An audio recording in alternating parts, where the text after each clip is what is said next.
partners in Nagaland, even MNF in Mizoram, they had an understanding. They have a government in Manipur, and that's more than 70% of the state, the entire area of Northeast. But before we start counting plus and minuses, let's listen into the bite of Okram Ebobi Singh. This prevailing law and order situation in Manipur during the last a little more than 5 months. It is most unfortunate till today. The state government could not control law and order properly. Still there is burning, firing, as you know, firing took place, even yesterday also. So law and order is total failure. Even the top court of India, Supreme Court, has already been said that clearly the state government of Manipur law and order is total fail, and the constitutional machinery is completely breakdown. So the present state government of Manipur could not protect life and property of the innocent people of Manipur. Like-minded political party, as you know, the present law and order situation has totally failed, and also the last parliament session, that is no confidence motion moved by the like-minded opposition party of National Party in the parliament. In the no confidence motion moved by the opposition, on that, Honorable Home Minister Shri Amit Shah already explained that from the opposition side, they are demanded, since law and order is totally failed, the present incumbent Chief Minister Mr. N. Biren should remove from the Chief Ministership post. So by the time Amit Shah ji, he replied that why we are not removing Mr. N. Biren Singh. He is very much cooperating to the union government. It is what we appoint. Without consulting him, the Chief Secretary we appointed from the center, Security Advisor Kuldeep Singh we appointed from the center, Director General of Police we appointed. So he is cooperating, that's why we are not removing him. That means whether this state government, democratically elected state government, is running the state or directly from the center, this question is automatically come up. So as I said, today we will talk about the achievements and failures of Biren Singh's tenure. The spotlight will be on his role after the 4th of May. On this issue, I am joined by Group Captain B. Nandakumar Sharma, Spokesperson Delhi MEITEI Coordinating Committee, Dr. Sangulal Haukip, Assistant Professor, Center for the Study of Law and Governance, JNU, Suhas Chakma, Director, Rights, Risks and Analysis, and Professor Prasanjit Biswas, Professor of Philosophy, Northeastern Hill University, Shillong. But let me play out some graphics for you. Let me first point out the reasons, because today when the video came out, we decided that we're going to talk about the plus and minuses, which is why Biren Singh is important. One, he has got backing from the center. That's one. Secondly, in terms of misses, ethnic conflict in Manipur is a big minus. Arms looted from the armory is the big minus in Biren Singh's misses. Peace efforts remain stalled. Biren Singh has not been able to do that. That's a big problem. Deep division within the society, within various ethnic communities, is a miss, is a failure on Biren Singh's part. So these are the misses. Then illegal immigration continues. The government has spoken about it, but then the migrants have come, and he was the chief minister. He could have written about it. Now, if we talk about misses, these are the reasons. But then there are also hits. There are also reasons why Biren Singh holds firm. One, drive against poppy cultivation. It puts him in a different light. Strong support of the biometrics. It's a policy of the central government which is about NRC. It is about identifying illegal immigrants.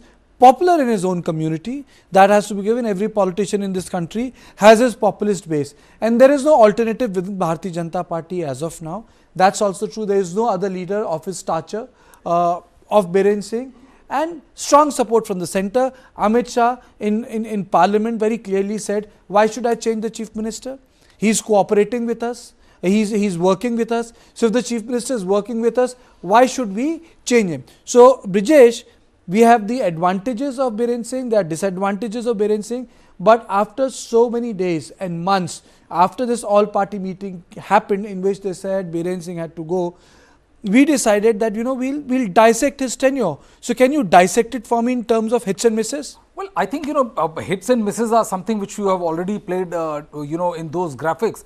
But I think, what makes Biren Singh invaluable for the BJP is, you have to understand, like I've said this several times, that BJP is a party which is not going to take any action or any knee-jerk reaction just like this, because it puts them and their brand of masculine politics in under a spotlight. And that is the reason, when people were speculating about whether Biren Singh will go or not, I have always maintained that come what may, he will remain the Chief Minister. Second thing is, that the Biren Singh right now is in a situation where the BJP also can't take any action against him. Of late, the MEITEI groups have started criticizing him, and also the state government. But a month before, he was touted as one of the biggest hero. Remember when that all the resignation thing happened? There are thousands of people who came out in his support. So the BJP is also aware of the nature of politics in Northeast, and they know that if they push too hard, Biren Singh, along with his new image,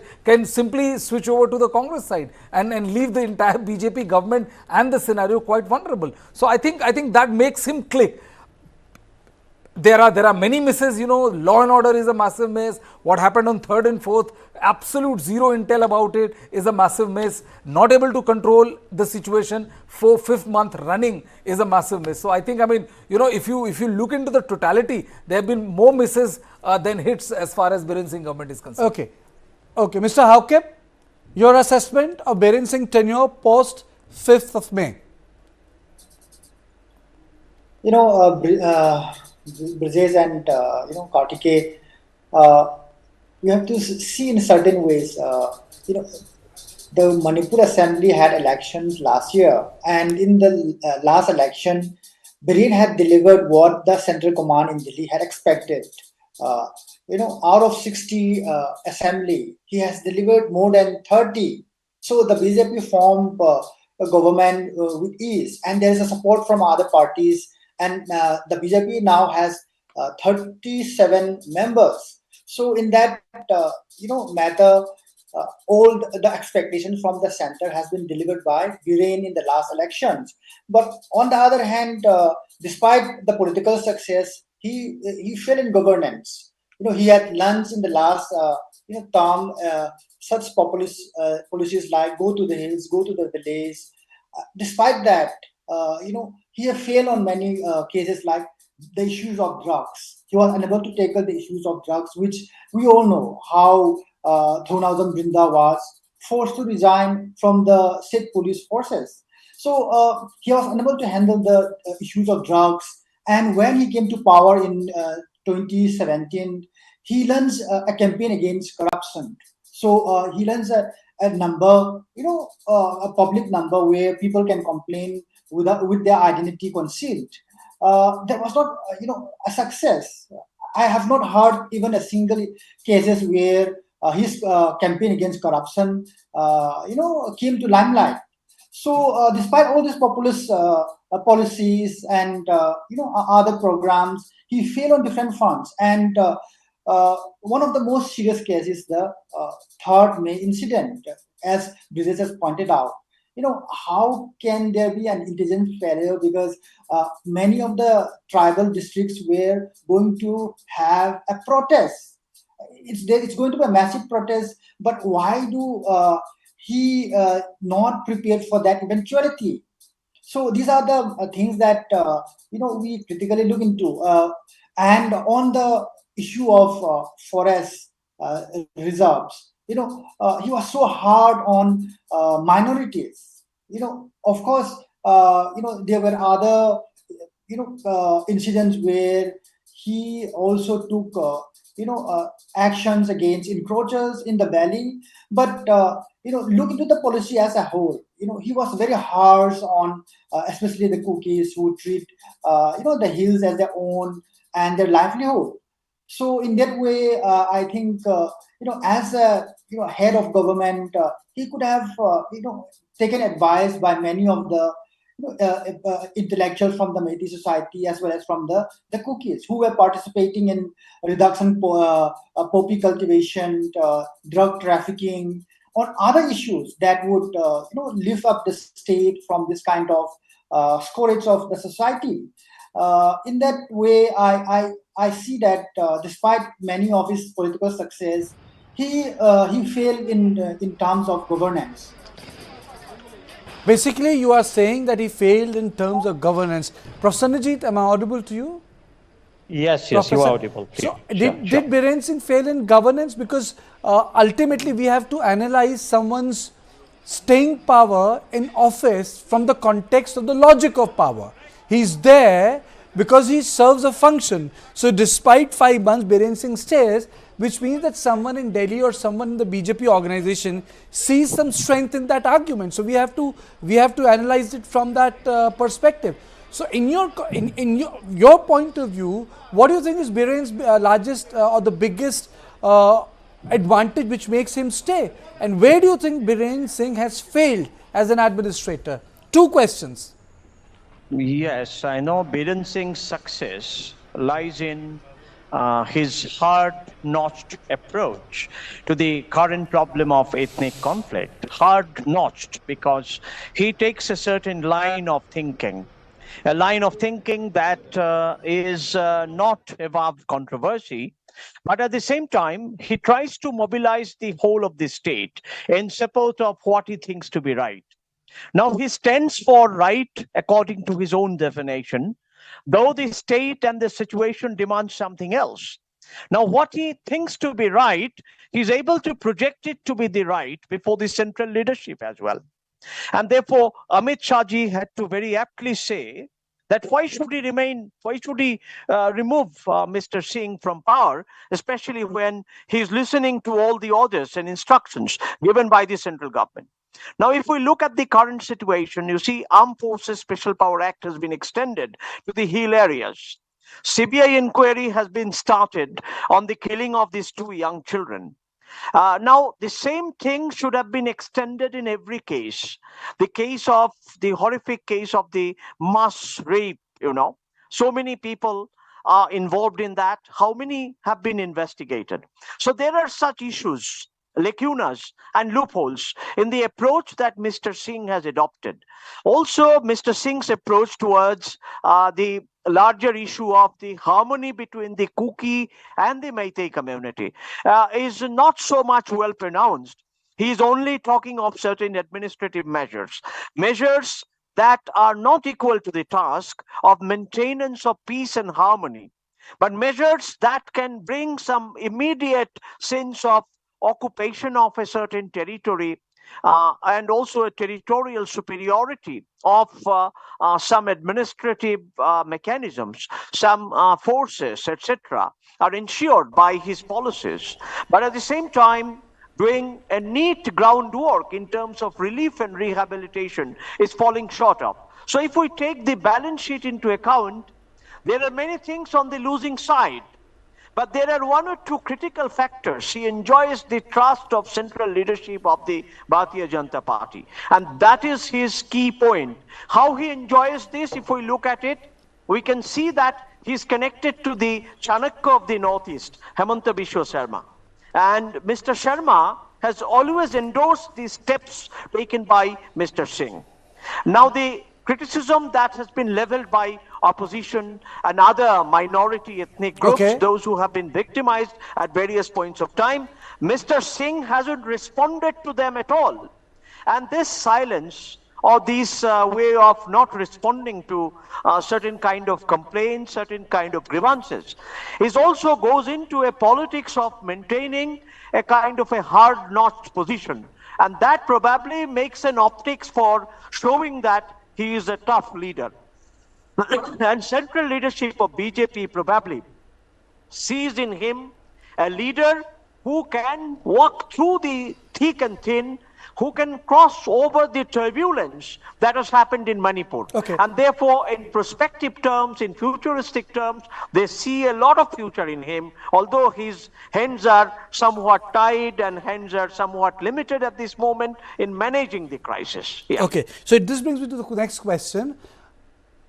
And my question is for Suhas Chakma. Is he decisive or is he divisive? Well, I think, in my view, he is a complete failure in terms of the administration from, 3rd of May. You had mentioned two particular points where he may have some success. One was with respect to, controlling the drug trafficking. Look, there is a conflict going on. Nobody is taking any measures to, address the drug trafficking issue. You have mentioned about his position against illegal immigrant. That illegal immigrant counting of 4,000 people could not be completed, and now it has been extended to 31st March 2024. I think if there is one particular point, whether he is divisive or something else, I think if there is one particular point which should identify Biren Singh, it's the way he failed to take effective measures where the civilians and insurgent groups were armed to the teeth.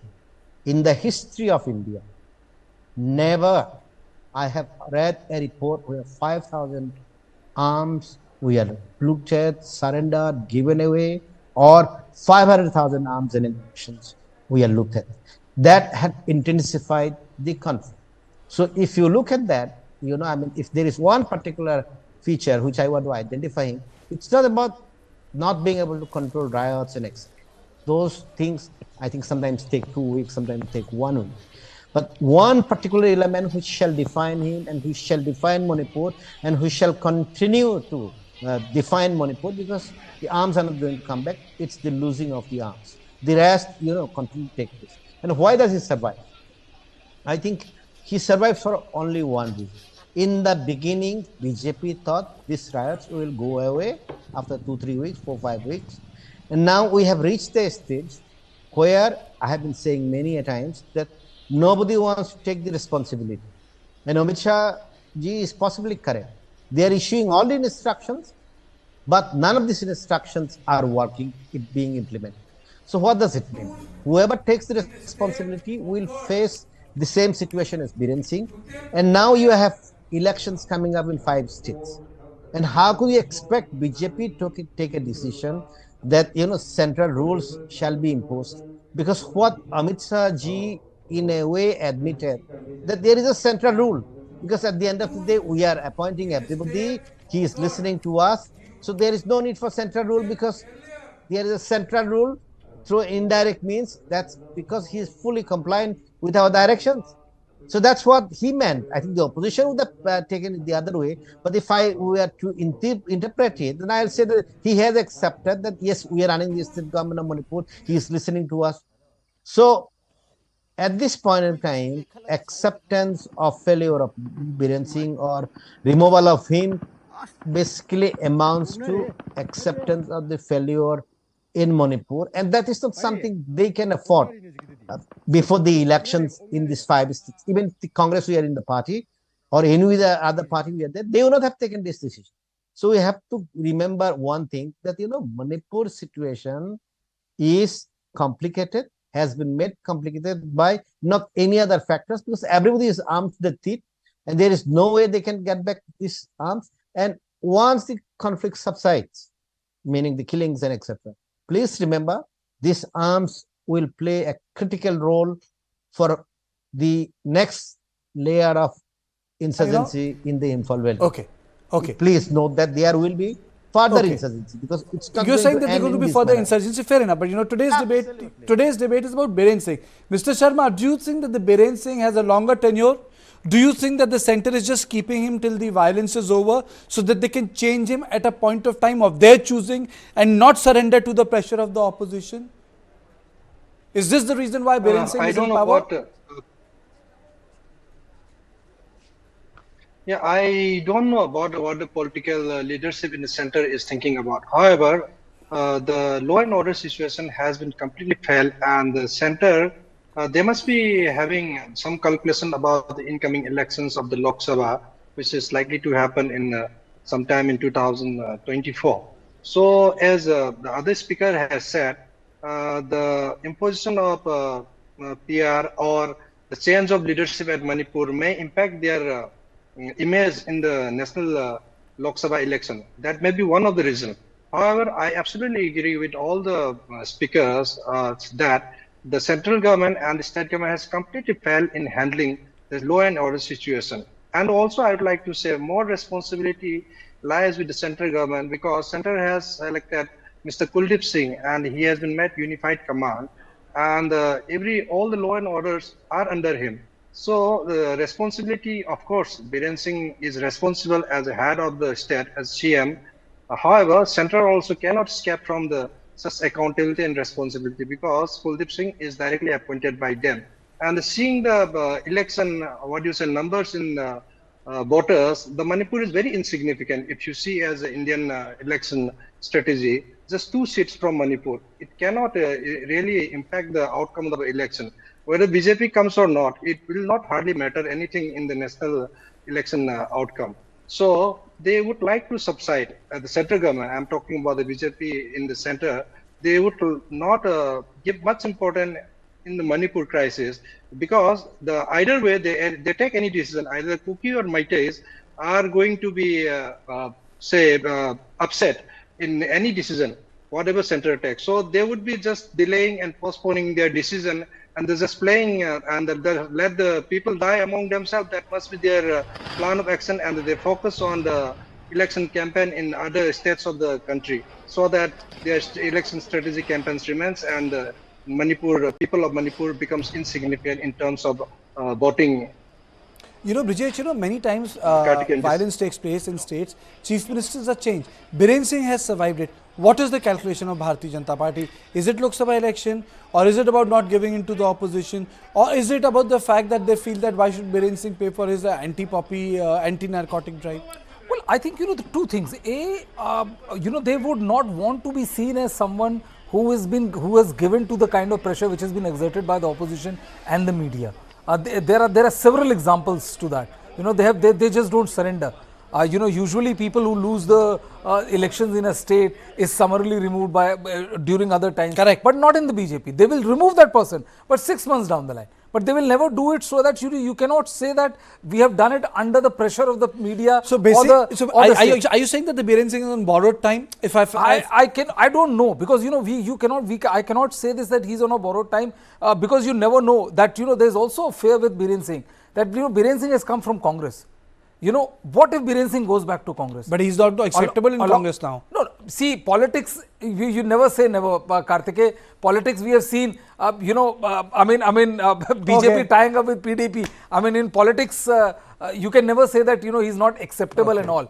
If Biren Singh comes back and Congress feels that they have enough numbers to form government, you'll be surprised with the 180-degree turn. So I think these are 3-4 critical factors which are working in favor of Biren Singh. I agree with Nandakishore Sharma ji that 24 election. It is like this, Brijesh, today I was thinking that everything you can count, you can say this is going against Biren Singh, this is going against Biren Singh, this is going against Biren Singh, but he still stays there. So which means that there is something which goes for him also, which is equally powerful but not being accounted for.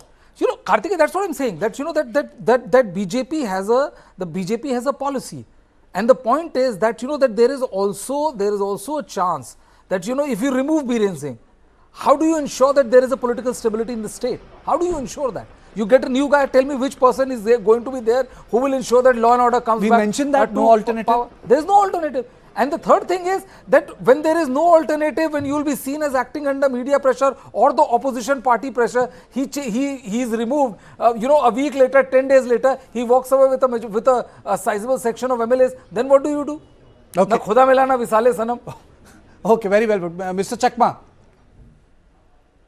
No, I agree with Brijesh. I just want to mention one point, that at certain stage, Biren Singh will be removed. Because whenever BJP decides that he has become a liability, and he is already a liability, just that they do not have the options given the continuing riots and nobody willing to take the responsibility. Please remember, the Biplab Dev was removed very fast from Tripura. So whenever they feel like, they will remove. So that's very clear. The only thing I think what I was trying to say is that we have to wait till the time there is some amount of normalcy, because at the end of the day, uh, BJP at this point of time has the support of the KUKIs and the MEITEIs to some extent. But once the election comes nearer, that's not going to continue, because these are going to play out in different ways when the next election takes place. But the last point which I wanted to mention is that if we say that Biren Singh is suffering because of the crackdown on drugs, I think that's being too generous to him and being too much credit to him. Because please remember, as I said, I mean, the biggest fight which Biren Singh has was with the police officer Brinda, who was fighting against drug trafficking, etc., and involvement of the political leaders, etc. So there have been some photographs published in the the frontier, Manipur, etc. Let's not give the credit which he doesn't deserve. I think what we have to bear in mind is that in a drug trafficking, as we have seen in Manipur, there is some complicity of different layers. Because see, it's not easy to bring the drugs all the way from Myanmar to Manipur, even if it's being cultivated in Manipur, then processing it there, then come to Imphal, come to Assam, and take all the way to the rest of the country. Is it possible without the complicity of the law enforcement agencies, some officials, some connections? Or are they so smart, the drug traffickers, that nobody can catch them? Obviously not. So I think, when we say that he is suffering because of the war against drug, I think we have to take it with a pinch of salt. Mr. Hawkib, a lot of people are saying that just because he had taken certain position, he became a victim hero. Is it correct? I think giving too much credit to Biren for his success in war against drugs would be too much. I think, to my opinion, in his war against drugs, unless the KUKI insurgent groups, as well as the kind of KUKI intellectuals who participated, did not cooperate and give ideas to reduce these, then I think he would not have been successful this much. Because I have been sharing ideas how to reduce this, and we have been campaigning that this poppy cultivation is not sustainable. And despite the kind of opposition indirectly from people that this has become the livelihood, I have been campaigning that it's not sustainable. The drinking water, the water system, the ecosystem has been destroyed. I have been saying this from 2017, when I did my research project on land use policy, where I went to the poppy fields, talked about, interviewed about their livelihood, and other in the villages. So I have known their hardship, I have known the ecosystem minutely, despite so far I have not been able to. So Mr. Hawkib, the fact is that there are poppy fields. There are poppy fields.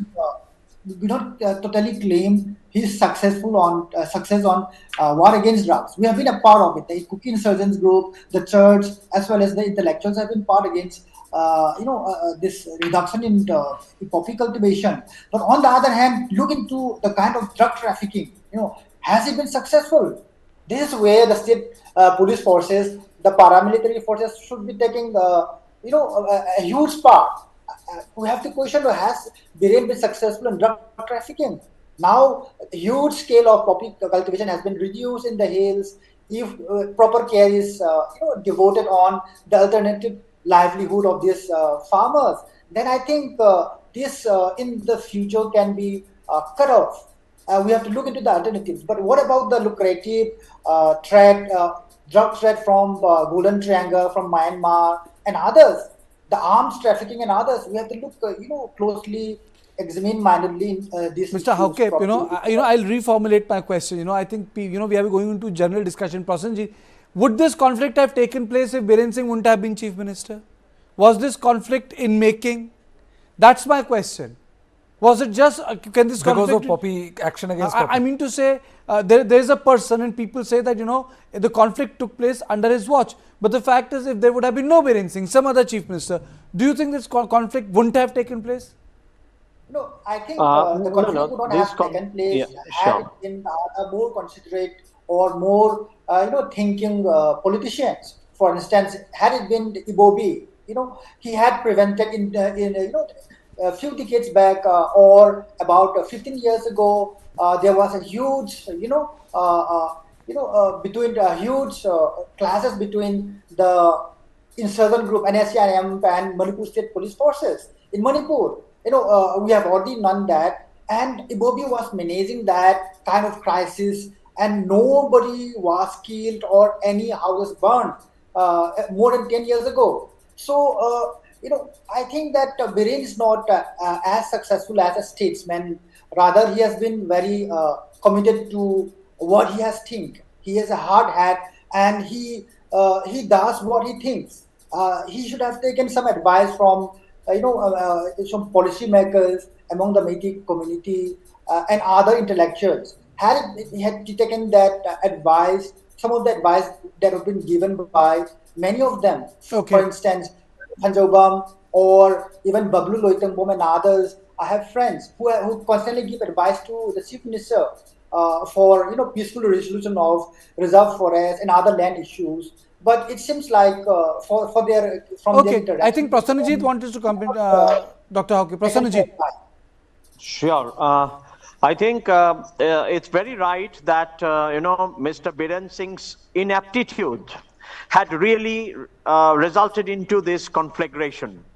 Had he aptly dealt with the looming divide between the hill and the valley, especially when it started with this claim for ST status, and then also these kind of evictions that have gone in the forest patches, and which has hurt the kind of basic sustenance of the communities at a certain level. This has wrongly mobilized the community sentiments. And then there was a total absence of the law and order machinery, which could have effectively prevented the spiraling and snowballing of the conflict after May 3rd. Instead of doing anything on the ground, what rather has happened is that state went into a kind of a strategic alienation, and it provided a space for vigilantes to take over. Now, this is a very, very important turning point of the conflict, that under the leadership of Mr. Biren Singh, it is the vigilantes who took over the streets, and they started controlling the events and the flow of the situation, leading to the current situation of a huge number of people being displaced. So therefore, Mr. Biren Singh cannot shelve his accountability because he is ultimately the leader of the state. Therefore, one can see the glaring failure on the part of Mr. Singh. But at the same time, Mr. Singh had to held on a small patch of ground, whatever he had. He consulted the governor all the time. He led the unified command as well. And he tried to mobilize the security forces, and that might have prevented escalation of the conflict. Also, the conflicting situation that went on between Assam Rifles and Manipur Police, for example. The loot of the arms from the constabulary of the Manipur Rifles, and certain other such events that actually contributed to a sense of insecurity, a logic of retaliation. All that had happened. And therefore, Mr. Biren Singh could not effectively neutralize all this. Now, towards the end of the conflict, he brought in certain other central agencies, which could have been brought in much earlier in order to stop any kind of attack and counter-attack. So all this remains, as a kind of a deep scars that are generated by this conflict between communities in Manipur. And also, if you look at this side of the hill tribes, they are much more impacted because their supply lines are being cut, and also they were forced to retaliate in certain cases. All this should not have happened. but because state was acting in a strategic manner whereby it was not stopping people from acting the way they have acted. And this has happened under the leadership of how much should be, Biren Singh. how much responsibility should be at the door of an individual, and how much responsibility should be the door of the historical forces which had created the perfect soup for this violence? No, there is a triggering point in this violence, and the triggering point is in the control of the state. The state should have neutralized the triggering points. That is the point that I am trying to make. Historical divisions, the kind of bad blood and the kind of division that are there among the ethnic communities, which was sort of reflected and represented in a much mediated manner in the last assembly election, actually gave a situation of a positive understanding of various tribes and communities coming together during the process of electoral engineering. And that has created a government of consensus in Manipur. Now all that had suddenly fallen apart because certain elements within the government, they ran certain vigilante groups, and these vigilante groups became very active. And they were trying to. So basically, can I take this question to Brijesh? Brijesh, did you think that the biggest failure of Biren Singh is to give in to the vigilante groups from both sides?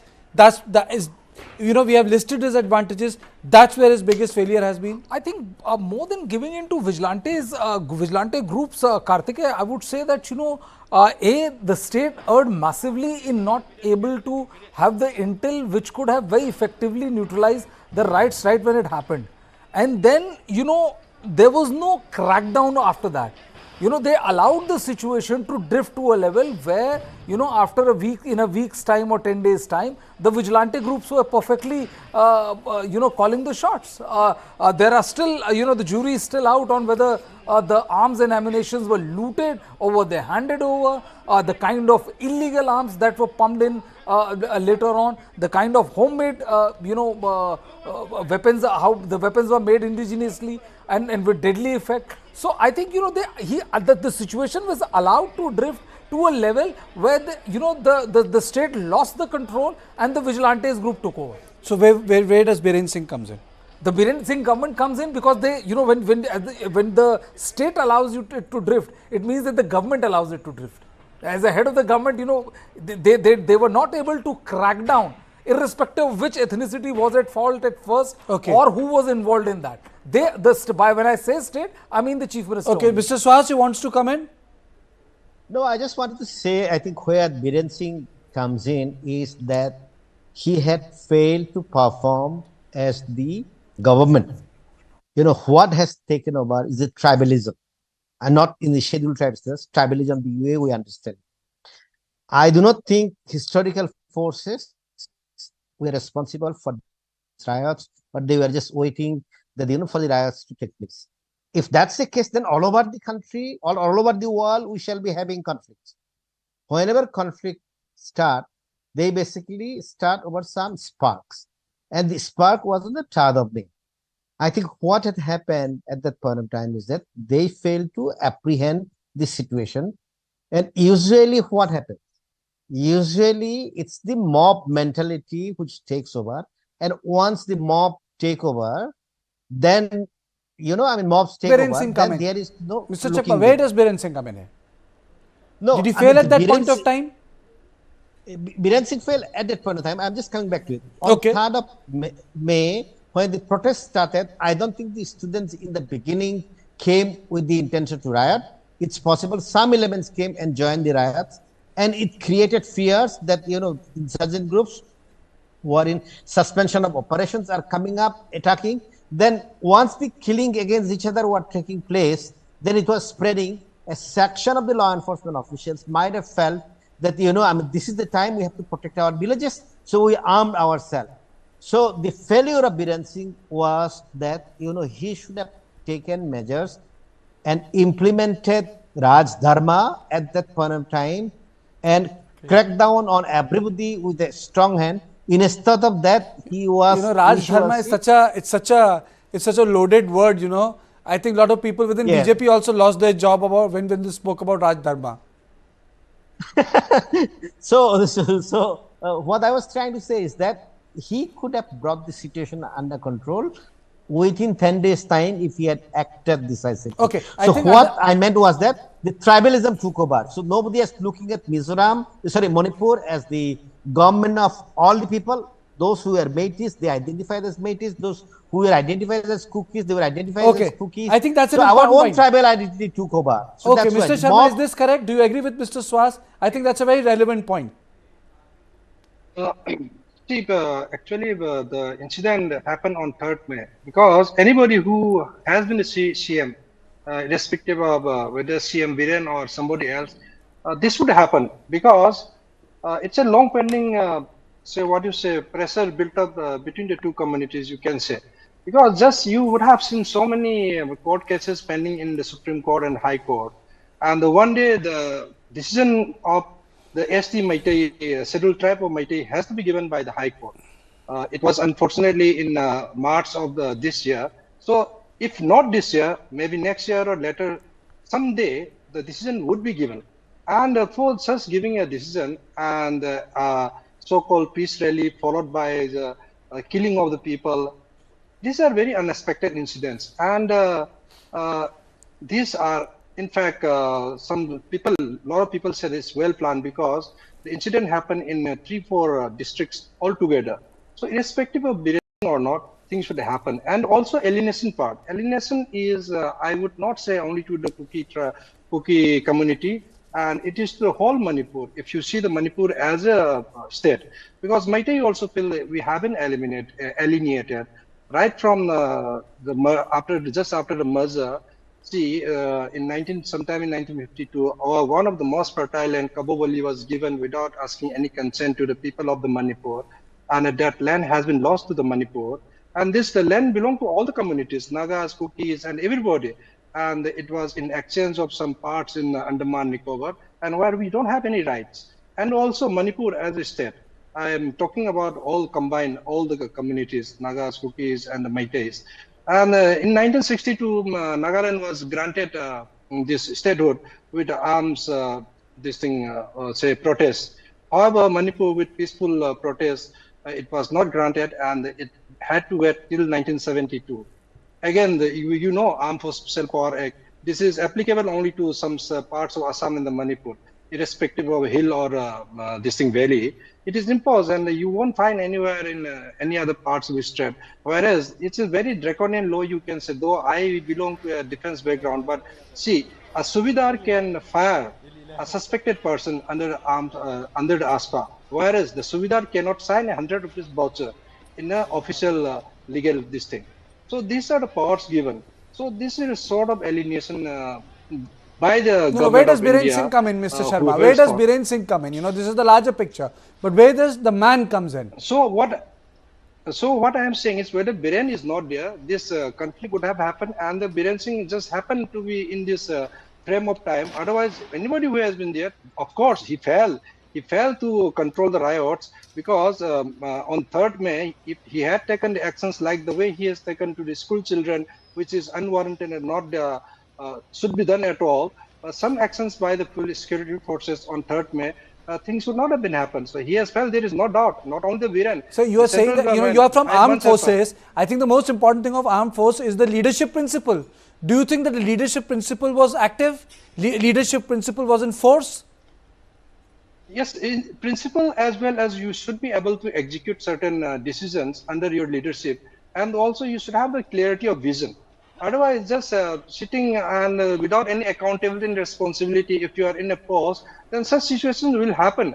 And similarly, I again would like to give accountability and responsibility to Mr. Kuldip Singh. He has been almost about 5 months, and he is not able to do anything. What he is doing, he should be able to control. All the instruments of the law and order are under him, and he is able to do nothing. And we keep blaming the Biren Singh. Of course, he must be blamed because he is the head of the state. But however, all the instruments and decisions are taken by the Mr. Kuldip Singh under the directions of central government, which is unexpected and very, very upset. Because any leadership, anybody from defense background, I would not expect such type of leadership. Not solving any crisis in 5 months is very bad. So Yes, Brijesh, this brings us to the one very important strand, that the leadership makes all the difference in a crisis. When you had partition, you had the leadership of Pandey Jawaharlal Nehru. When you had the war in 1971, you had the leadership of Indira Gandhi. When you had the leadership principle fail, you had the 1962 debacle of Pandey Jawaharlal Nehru. When you had the strong leadership, you had Operation Meghdoot under Indira Gandhi, and Siachen was taken away from Pakistan. So leadership principles matters.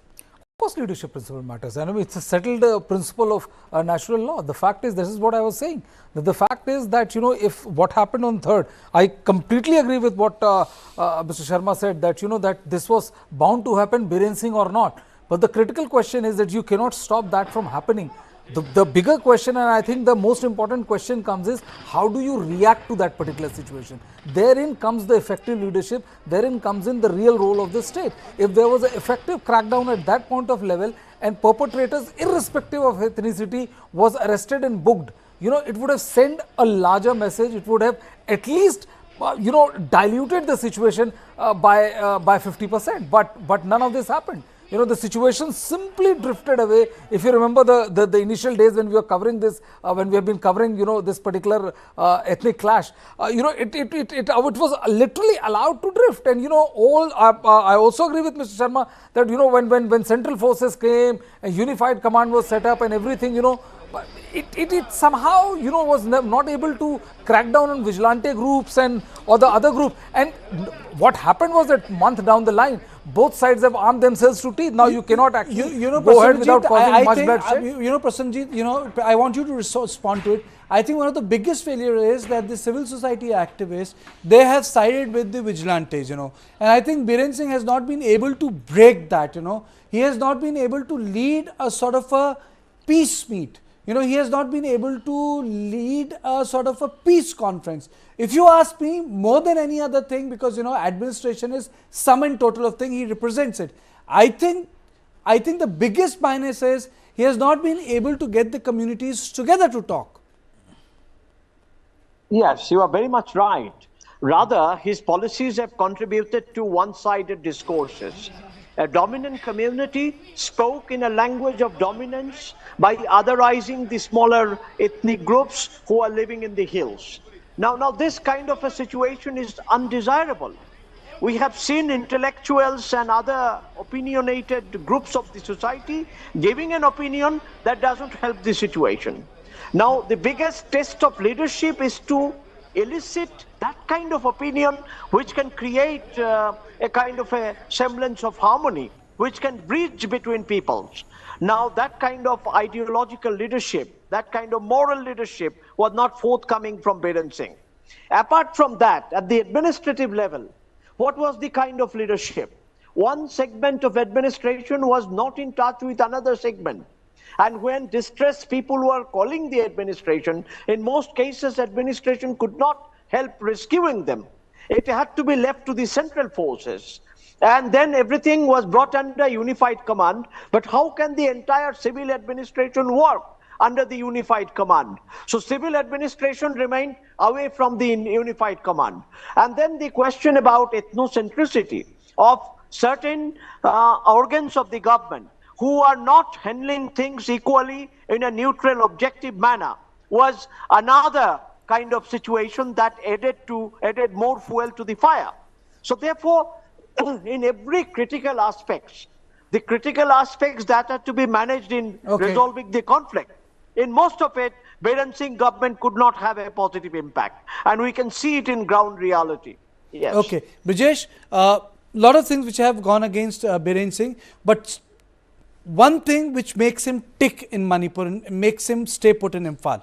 Brijesh. Well, I think, I cannot say for that he will stay put in for the rest of his entire tenure, but definitely, definitely not till this crisis blows over. And based on my last 4 months experience of watching this crisis unfold daily, on a daily basis, I also don't see this crisis ending very soon. So it's a long drawn out battle. Until that this conflict is there, the chances of removal of Biren Singh is almost next to nil. Are you saying next to nil? Absolutely.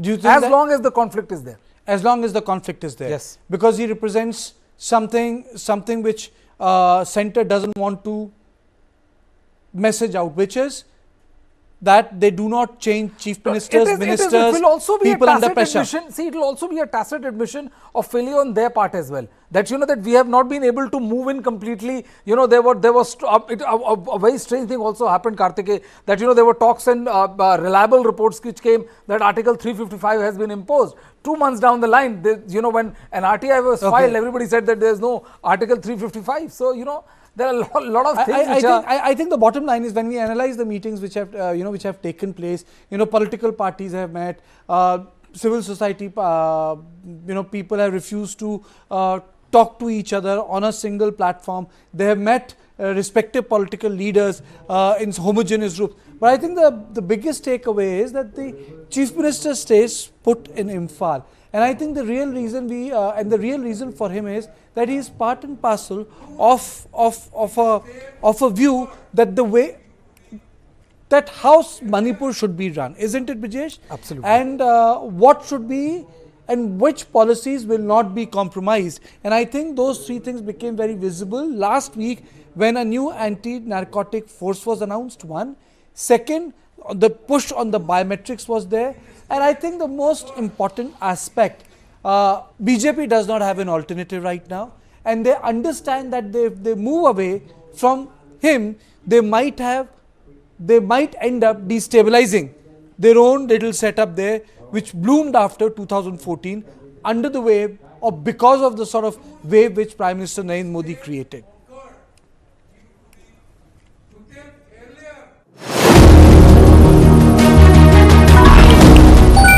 Literally every major power in the world is gearing up with its own digital currency. And so is India. But India's UPI has taken digital transactions to the next level. So, with UPI already available, what exactly is the use case for the e-rupee?